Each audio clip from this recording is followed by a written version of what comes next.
ஒரு நுகத்துக்கு உட்பட்டு இருக்கிறவன் உண்மையிலே எதை கேட்க விரும்புவான் என்றால், கர்த்தர் நுகத்தை முறிப்பார் என்பதை கேட்க விரும்புவான். ஆமென். இங்கே அதுதான் சொல்லப்படுகிறது. என்ன தீர்க்க தரிசனம் உரைக்கப்படுகிறது? பாபிலோனின் ராஜாவின் நுகத்தை முறித்தேன். 28:2 நுகத்தை முறித்தேன். எவ்வளவு நாளுக்குள்ள முறிப்பேன் என்று சொல்லுகிறார். 3வது வசனத்திலே, பாபிலோன் ராஜாவாகிய நேபுகாத்நேச்சர் இவ்விடத்திலிருந்து எடுத்து பாபிலோனுக்கு கொண்டு போன கர்த்தருடைய ஆலயத்தின் பணிமுட்டுகளை எல்லாம் நான் 2 வருஷ காலத்திலே இவ்விடத்துக்கு திரும்ப வர பண்ணுவேன். அல்லேலூயா. இப்போ நான் ஒன்னு கேட்கிறேன் உங்ககிட்ட. ஆமென்.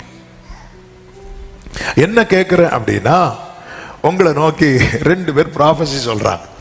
ஒருத்தர் சொல்றாரு கர்த்தர் நுகத்தை முறிப்பார், 70 வருஷத்துல நடக்கும். இன்னொருத்தர் சொல்றாங்க கர்த்தர் நுகத்தை முறித்தார், 2 வருஷத்துல நடக்கும். நமக்கு எது தேவை? என்ன கோரஸ்? இதுதானே நம்மளை கவருது.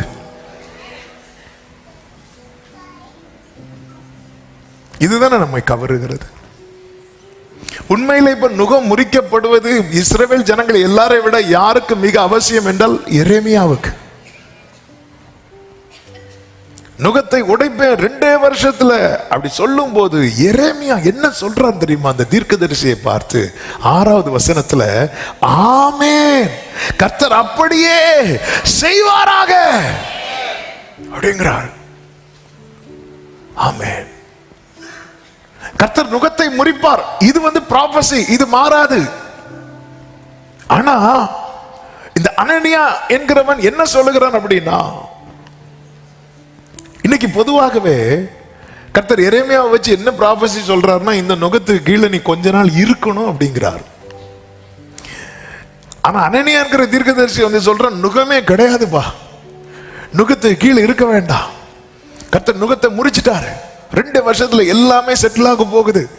இதை கேட்கும் போது முதல் ஆமென் சொன்னதே யாருதான் அப்படின்னா எரேமியா தான். எல்லாருக்கும் அதுதான் ஆசை.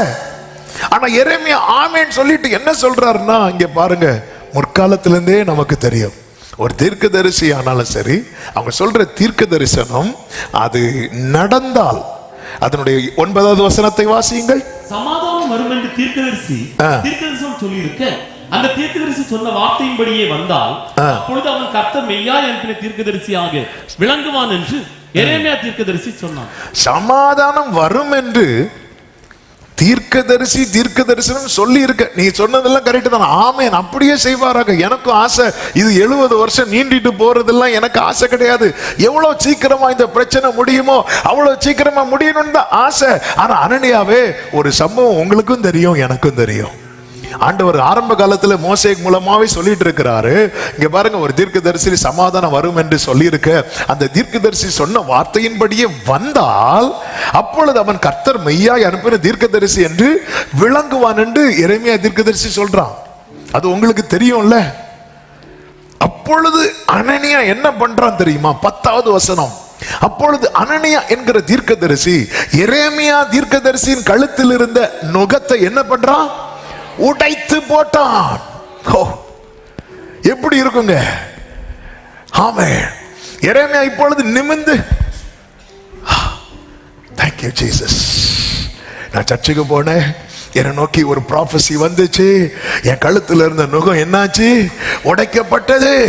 க்ளோரி அப்படி சொல்லிட்டு திரும்பி போகும்போது கர்த்தர் எரேமியாட்ட சொல்றார், அவன் மரத்தினாலே உண்டு பண்ணின நுகத்தை உடைச்சு போட்டால, இப்போ இரும்புல நுகத்தை உண்டு பண்ணி கழுத்துல மாட்டுங்கிறார். ஆமென்.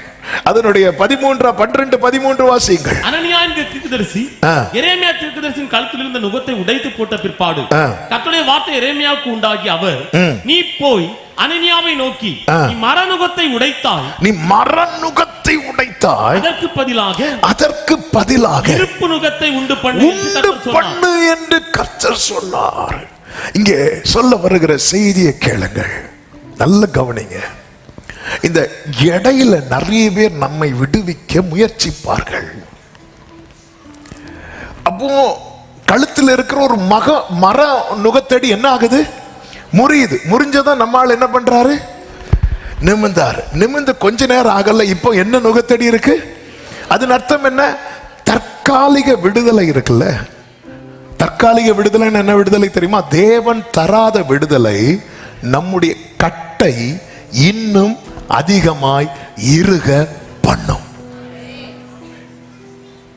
தேவனிடத்திலிருந்து வராத ஒத்தாசை, தேவன் தராத விடுதலை டெம்பரரியா நமக்கு கொஞ்சம் ரிலீவ் ஆனது மாதிரி இருந்தாலும் அது நம்முடைய கட்டை, நம்முடைய நுகத்தை, நம்முடைய சிறையிருப்பை முன்னே இருந்ததை விட இன்னும் அதிகமாய் அது இறுக பண்ணுமே தவிர. ஆமென். இந்த நாளில ஒரு தேவ பிள்ளை இதுதான் புரிந்து கொள்ள வேண்டும். எனக்கு ஒத்தாசை எங்கிருந்து வருகிறது? எனக்கு விடுதலை யாரிடத்திலிருந்து வருகிறது? தேவன் தராத விடுதலை.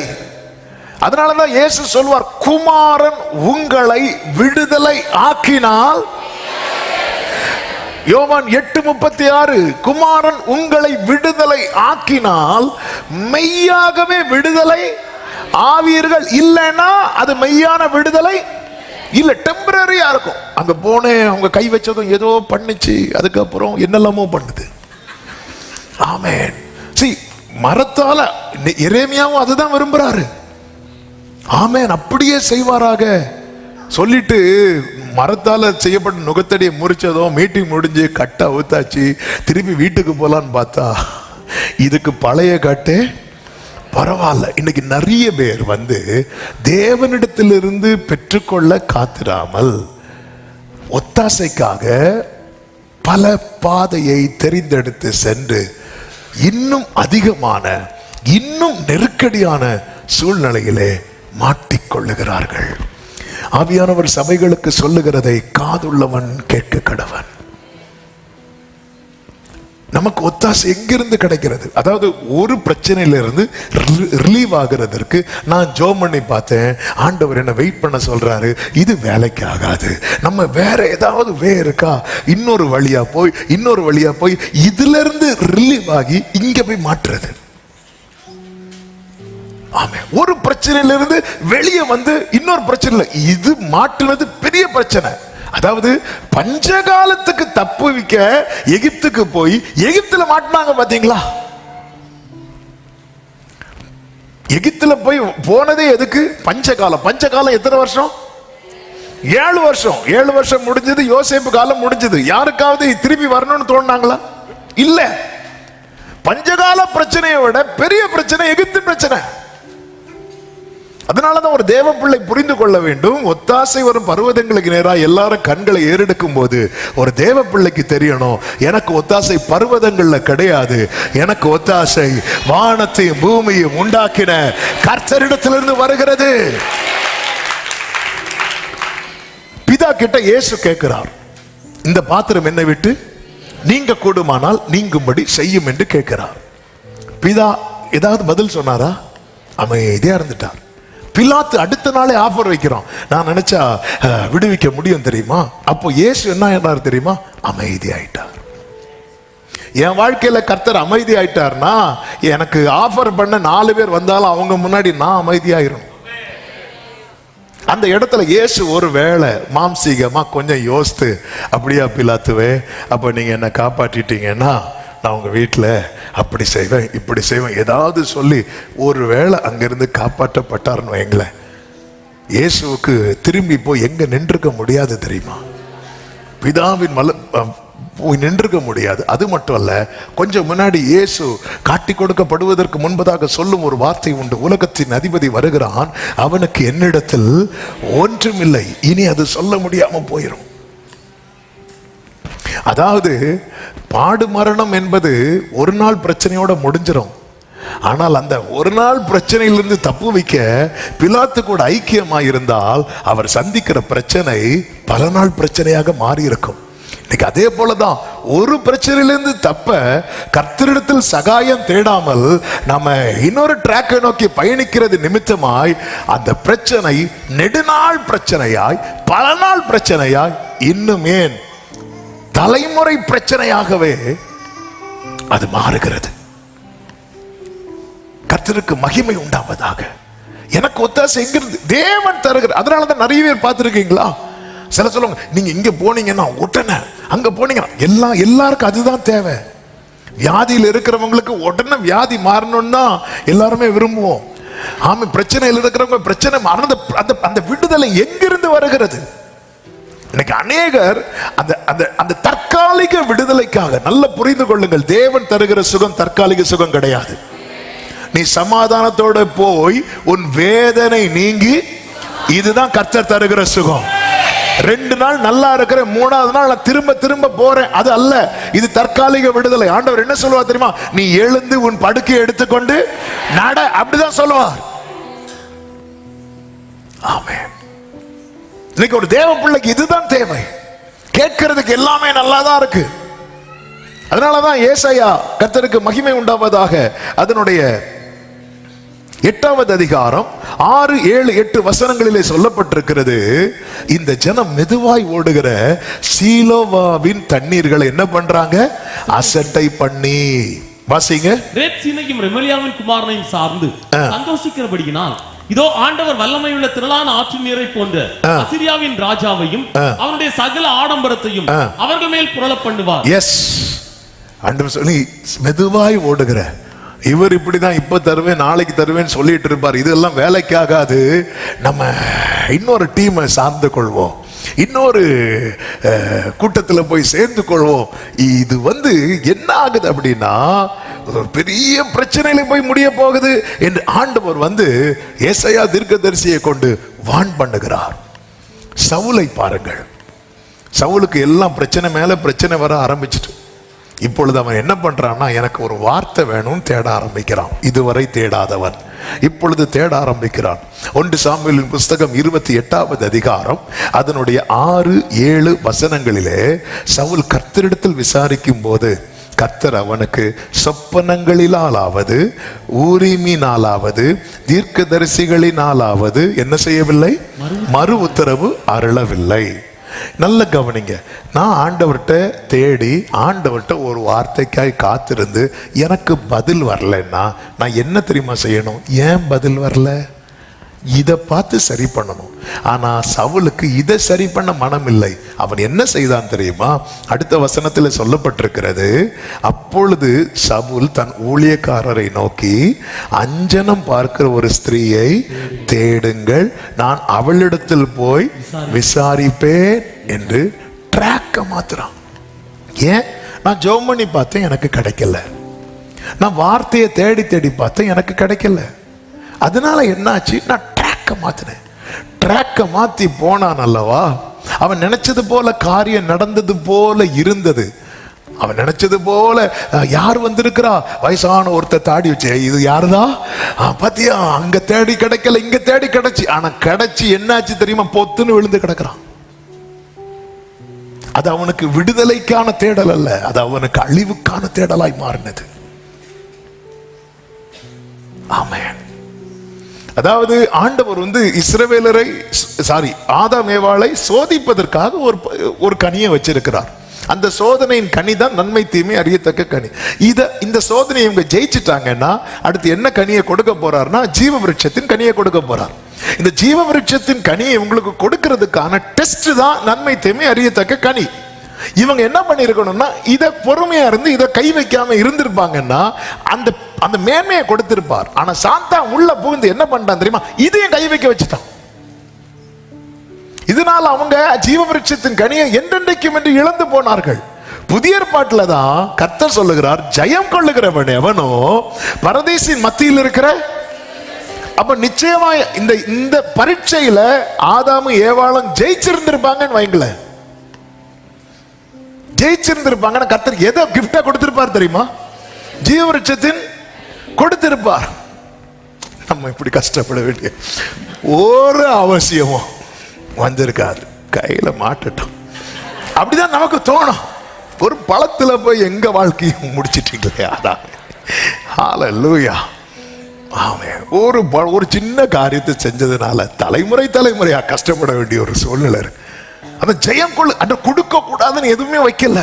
கொஞ்சம் பொறுத்துக்கோ, கொஞ்சம் பொறுத்துரு. அதனாலதான் ஒரு தேவ பிள்ளை இதை புரிந்து கொள்ளணும். ஆண்டவர் நீங்க தராத சுகம் சுகம் கிடையாது. டெம்பரரி. இன்னைக்கு நல்லா இருக்கிறது போல இருக்கும், ஆனா நாளைக்கு அது ஒரு பெரிய கட்டில போய் மாட்டிக்கொள்வாங்க. சொல்லுவோம், இங்க போய் மந்திரம் பண்ணுங்க, அங்க போய் இவங்கள பாருங்க, இங்க போய் இதை பண்ணுங்க, உடனே பாருங்க அவங்க போய் சொன்னாங்க, அப்படி உடனே எல்லாமே கட்ட கட்ட கட்ட கட்ட நடக்கிறது போலதான் இருக்கும். ஆனா ஒரு பெரிய ட்ராப் அது. தேவ பிள்ளைகளுக்கு ஆவியான ஒரு எச்சரிக்கிற வார்த்தை இது. மெதுவாய் ஓடுகிற சீலவாமின் தண்ணீரை நீ அசட்டை பண்ணாத.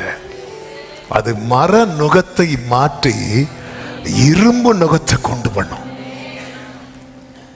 ஆமென். மர நுகத்தை சுமந்து, அதாவது இரும்பு நுகம் ஏறும்போது நம்ம மனசு என்ன சொல்லணும்? இதுக்கு அந்த மரநுகமே பரவாயில்ல.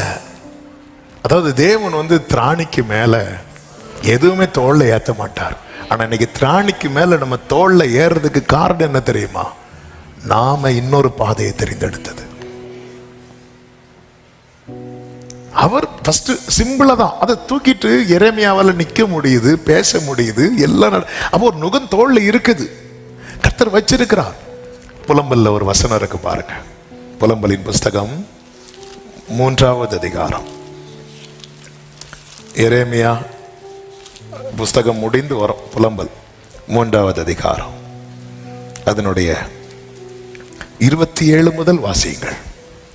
நான் தன் இளம் பிராயத்தில் நுகத்தை சுமக்கிறது மனுஷனுக்கு நல்லது. அவரே அதை தன்மேல் வைத்தார் என்று அவன் தனித்திருந்து மௌனமாய் இருக்க கடவன். அடுத்த வார்த்தை, நம்பிக்கைக்கு இடம் உண்டோ என்று தன் வாயை தூளில் நுழைந்து. அடுத்த வார்த்தை 31, ஆண்டவர் என்றென்றைக்கும். அதன் அர்த்தம் என்ன? இந்த நுகம் என்னைக்குமே இருக்காது. அடுத்த வார்த்தை, அவர் சஞ்சலப்படுத்தினார், தமது மிகுந்த கிருபையின்படி இறங்குவார். ஆமென். அடுத்த வார்த்தை, அவர் மனப்பூர்வமாய் மனுபுத்திரரை சிறுமையாக்கி சஞ்சலப்படுத்துகிறார். மனப்பூர்வம் இவன் கஷ்டப்படணும் அப்படின்னு படுத்தினது அல்ல. கர்த்தர் ஒரு நுகத்தை நம்ம மேல ஏற பண்றாருன்னா அதுக்கு பின்னாக ஒரு பெரிய திட்டம் இருக்கிறது. அதனால அவர் அனுமதிச்சிருக்கிறார். இயேசு இந்த பாத்திரத்தை விட்டு நீங்க கூடுமானால் நீங்கும்படி செய்யும் என்று ஜெபம் பண்ணி முடிச்சிட்டு வரும்போது அந்த பாத்திரத்தை தட்டி விடுறதுக்கு பேதுரு கத்தி எடுத்தான்ல. இப்படி தட்டி விடுற நிறைய பேர் வருவாங்க, நமக்கு அவங்கள தான் ரொம்ப பிடிக்குது. இல்ல பேதுருவே பட்டயத்தை உரையில போடு. ஆமென். தேவன் தராத விடுதலை யாரு தந்தாலும், யாரு தரணும் நினைச்சாலும் அதனுடைய விளைவு என்ன அப்படின்னா மர நுகம் மாறி இரும்பு நுகமாகும்.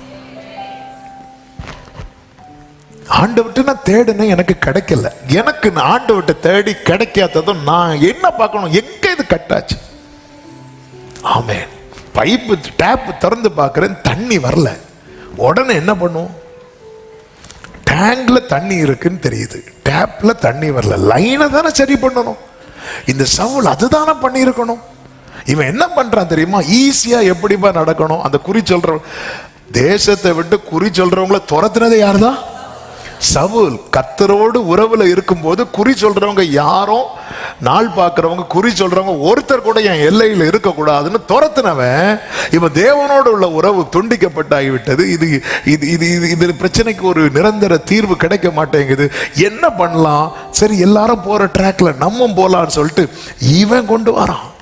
அதனாலதான் வேஷம் மாதிரி போறான். சவுல் சொன்னா அவ சொல்ல மாட்டான், எனக்கு தெரியாதுன்னு சொல்லிடுவா. ஏன்னா சவுல் தான் துரத்தி இருக்கிறான். தேவன் தருகிற விடுதலை அது மெய்யான விடுதலை. பதில் இல்லையா? ஏன் வரல எனக்கு பதில்? எல்லாரும் ஜெபம் பண்ணும் போது பதில் கொடுக்குறீங்களே ஆண்டவரே. எல்லாருக்கும் சொப்பனத்தினாலாவது தரிசனத்தின ஏதோ ஒரு விதத்துல நீங்க பேசுறீங்களே, கன்ஃபார்ம் பண்றீங்களே ஏதோ ஒரு விதத்துல. இன்னைக்கு ஏன்னா சவுல் வாழ்க்கையில இந்த பதிலை அவன் பார்த்தவன். கழுதையை தேடி போகும்போது கர்த்தர் எல்லாவற்றையும் அடையாளங்களினாலே அவனுக்கு உறுதிப்படுத்துகிறார். ஆனா இன்னைக்கு அது கம்ப்ளீட்டா கட் ஆயிட்டு. அப்படி கட்டானதும் நீ என்ன செஞ்சணும்? சவுலே, நீ வெயிட் பண்ணணும்ல, நீ வெயிட் பண்ணணும்ல, தாவீதை போல அழணும்ல. இப்படி பரிசுத்த ஆவியை விட்டு எடுத்துறாதீங்க, நீ வெயிட் பண்ணி. இன்னைக்கு அதுக்கெல்லாம் டைம் இல்லை. மெதுவாய் ஓடுகிற சீலவாமின் தண்ணீரை அசட்டை பண்ணி, சரி அங்க போகும். அவங்க போனதும் ஏதாவது ஒண்ணு சொல்லுவாங்க. நமக்கு என்னன்னா, யாராவது ஏதாவது ஒண்ணு, என் காது ஏதோ ஒன்றை கேட்க கூடாது. என் காது கர்த்தர் தீர்மானித்ததை மட்டும்தான் கேட்கணும். கர்த்தர் சொன்னதை மட்டும்தான் கேட்கணும். ஆண்டவர் 10 வருஷம் சொன்னார்னா அதுதான் என் காதுல கேட்கணும். சாத்தான் 10 நாள்ல சொன்னா அது என் காதுக்கு வேண்டாம். ஆனா அதுதான் நமக்கு பிடிக்குது. எரேமியாவே சொல்றார், ஆமேன் கர்த்தர் அப்படியே. எல்லாருமே அதுதான். தேவன் ஒன்றை வைத்திருக்கு. அதனாலதான் இந்த இது எழுதும் போதே கர்த்தர் எப்படி எழுதுறாங்க, மீதியானவர்களுக்கு. கர்த்தர் உங்க மேல ஒரு நுகத்தை வச்சாருன்னா உங்க தீபம் அணையார். ஆனா அந்த மர நுகம் இரும்பா மாறுச்சுன்னா கேரண்டி கிடையாது. மரம் இரும்பா மாறது காரணம் என்ன? சில அனனியாக்களை வச்சு நம்முடைய நுகத்தை, நம்முடைய கட்டை என்ன செய்ய வைக்கிறோம்? அவிழ்க்க வைக்கிறோம்.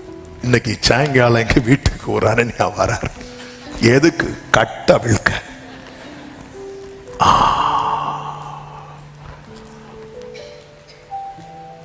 ஒரு தேவ பிள்ளைக்கு இந்த தெளிவு தேவை. சந்தோஷம்தான் ஆண்டவரே, இவங்க மூலமா சொல்லி இருக்கிறீங்க, சந்தோஷம்தான். ஆனா இது நீங்க அனுப்பாத வார்த்தைன்னா வேண்டாம்பா. குமாரன் உங்களை விடுதலை ஆக்கினார். மெய்யாகவே 10 நாளில் உங்களுக்கு இது செய்து தரப்படும், 20 நாளில் இது இப்படி எல்லாம் கேட்கும் போது இது இது இது இது இது நமக்கு இது நம்மை கவரக்கூடியது. இது நம்மை கவருகிறது. அனனியா சொல்றான், 70 வருஷமா 2 வருஷத்துல நான் பண்ணி தரேன். எரேமியா சொல்றாரு, நீ சொல்றபடி ஆவதாக. ஆனா கர்த்தர் அனுப்பாம இங்க பாரு, மர நுகத்தடி அதே போல கட்டும் உடையுது. கண்களுக்கு முன்பாய் கட்டு உடையுது. எரேமியா வீட்டுக்கு போகும்போது ஆண்டவர், வெயிட் பண்ணு, இரும்புல ஒரு நுகத்தை கொண்டு வா.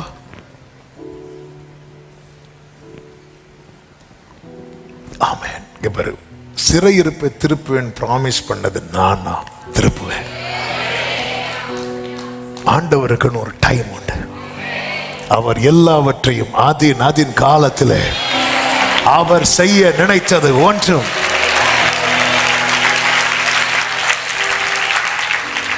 டெம்பரரி ரிலீஃபுக்காக தேவனை விட்டு பின்வாங்கிறாதீங்க. அப்படி பின்வாங்கின இஸ்ரவேலரை குறித்து வேதம் என்ன சொல்லுகிற தெரியுமா? என்ன பண்ணா தெரியுமா? இன்னும் கொஞ்ச நாள் கூட போகணும்பா, இன்னும் இப்படி சுற்றி நடத்த பண்ணணும். இவங்களா ஒரு பிளானுக்குள்ள வராங்க. நம்ம ஒரு தலைவனை ஏற்படுத்துவோம், நம்ம நடப்போம், நம்ம எகிப்துக்கு போவோம். அப்போ கர்த்தர் மோசையை கொண்டு சொல்லுகிறார், இந்த வேர்டை கவனிங்க. என்னாகமம் 32வது அதிகாரம் அதனுடைய 15வது வசனத்தை வாசிக்கலாம். நீங்கள் அவரை விட்டு, இந்த வேர்டை கவனிங்க, பின்வாங்கினால் அவர் இன்னும் அவர்களை வனாந்திரத்தில் இருக்க பண்ணுவார். இன்னும் இருக்க பண்ணுவார். எங்க இருக்க பண்ணுவார்? வனாந்திரத்தில். இப்படி ட்ராக் மாறி மாறி வரோம் தெரியுமா? வனாந்திரத்தின் டியூரேஷன் கூடிட்டே இருக்கு. இன்னைக்கு செய்தி ஆமேன்லாம் கொஞ்சம் குறைவா தான் இருக்கும். ஆனா ஆவியானவர் இந்த செய்தி ஆக்சுவலா இந்த வேர்டு தந்த ஆரம்பத்திலிருந்தே பேசிட்டு இருந்தார். இந்த வாரத்தில் பேசும்படி ஆவியானவர் அப்படி நினைவுல கொண்டு வந்து அப்படி நிறுத்திட்டார். என் வாழ்க்கையில 40 நாளில் கடக்க, இஸ்ரவேலர்களுக்கு வனாந்திரம் 40 வருஷம், இயேசுவுக்கு வனாந்திரம் 40 நாள். ஆமே, பின்வாங்காதவர் 40 டேஸ்ல ஜம்ப் பண்ணி வெளியே வந்துட்டார். ஆனா பின்வாங்கி பின்வாங்கி பின்வாங்கி பின்வாங்கி இப்படிதான், அதாவது இயேசு கிட்ட சாத்தான் வந்தால இப்படிதான் ஒவ்வொரு மூலமா ஜனங்கள்கிட்ட இன்வால்வ் ஆவான். நீ தேவனுடைய குமாரனை ஆனால் ஒரு சந்தேகத்தை கொண்டு வந்து பின்வாங்க வைக்கிறது. ஒரு நாள் 1 வருஷமா மாறுது. இப்படிதான் டிலே ஆச்சு. என்னாகமம் 14வது அதிகாரம்.